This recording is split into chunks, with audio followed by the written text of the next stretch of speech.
We are nearly at the halfway point in this current championship campaign, so I'm going to count down my best signings in the division so far this season. I'm going to give you my top 10. I'm going off 3 rules. These must be permanent deals, no loans. They must have arrived during this past summer transfer window. And as ever, 1 player per club maximum. Get your suggestions in via the comments. And we will start with number 10, Marcelino Nunez, Norwich. I could have gone for either of the South Americans at Norwich, but I'll go Nunez over Sara on the basis of the reported fee for him being, well, a lot lower, frankly. Nunez is only 22. He's already showed flashes of some absolute quality in that Norwich central midfield. Look, there's probably an excessively high bar given the utter dominance of their last South American star at Carrow Road. But if he can develop, there looks like a big upside at Norwich for Nunez. Number 9, Callum O'Dowda, Cardiff City. Now, Cardiff signed many in their summer overhaul, but O'Dowda seemed to be one that was a bit of a no-brainer. Not retained by Bristol City. He left on a free. Down the M4 he goes as an Ireland international with nearly 300 games worth of experience. Nicely versatile and only 27 years old. O'Dowda, predictably, has played most of the Bluebird games, got 5 goal involvements, and frankly, done exactly what he says on the tin. Number 8, Tom Ince, Reading. Go on, admit it. Not only did you roll your eyes when Paul Ince got the Reading job, but you rolled them even more when he signed his son. Tom Ince has been meandering for a fair few years, it has to be said, after having a small fortune spent on him by various clubs, often championship clubs indeed. He joined his old man on a free from Stoke, and let's be honest, he's been really good. 7 goal involvements, really good on set plays. Looks like he's taking a leadership role. Good signing.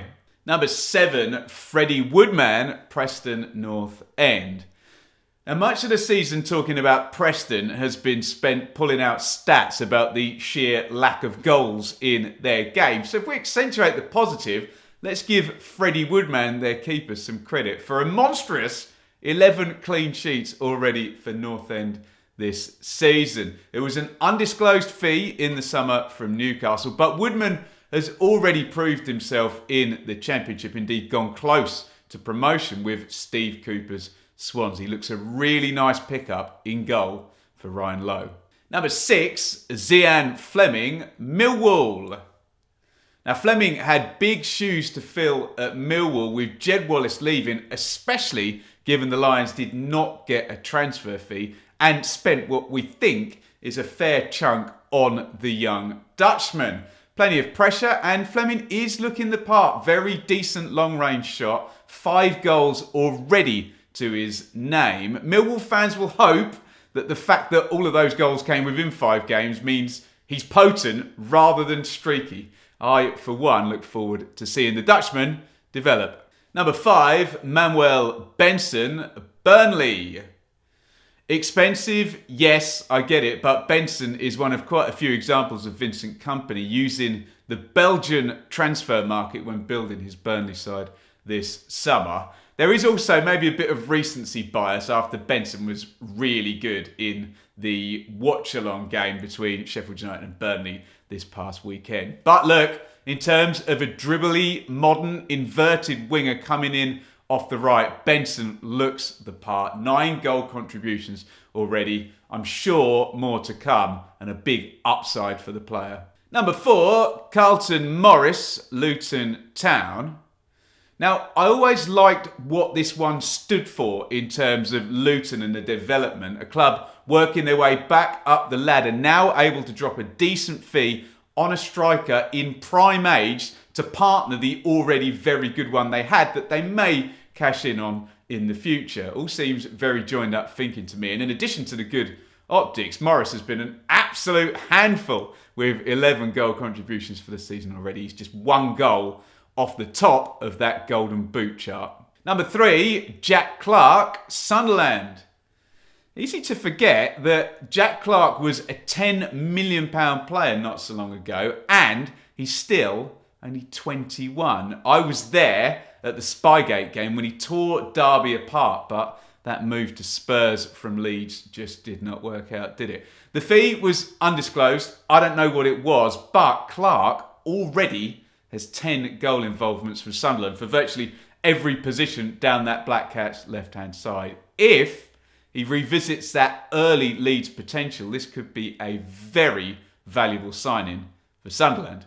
Number 2, Anel Ahmedhozic, Sheffield United.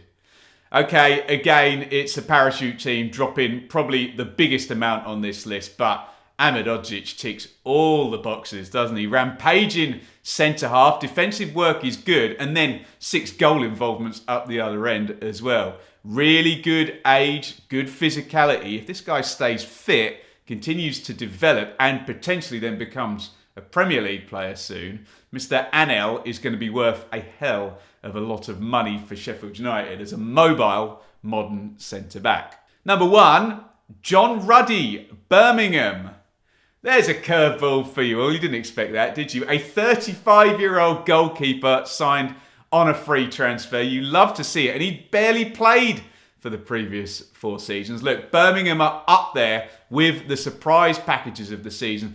And Ruddy is such a big part of that, providing the perfect solid foundation for John Eustace to build his side upon. He's top of the division in those goals prevented stats. He's played every game for Blues. May not be fashionable, there may not be resale value, but for impact and cost against expectations, it doesn't get much better than Ruddy to Birmingham.